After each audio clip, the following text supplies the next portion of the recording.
சிவன் பிள்ளையன ஆனைமுகன் தம்பியன ஞான பழமான முதல்வன் நீ பாடும் குரல் வளம் கொடுக்கும் பனிமலையில் வாழும் அந்த பார்வதியின் இளைய புதல்வன் தேனெடுத்து திணை வளர்க்கும் சிறு குருத்தி வள்ளியவள் சிந்தையில நின்ற மன்னவா நீ நாடி வரும் பக்தர்களின் நாட்டம் அதை தனித்தருளும் ஞான குருநாதன் அல்லவா ஞான குருநாதன் அல்லவா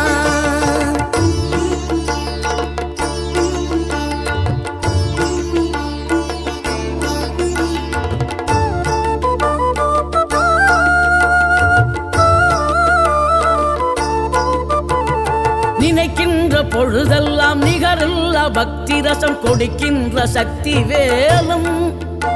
நீ துதிக்கின்ற கணமெல்லாம் இனிக்கின்ற இதயம் தன்னை அழைக்கின்ற வெற்றி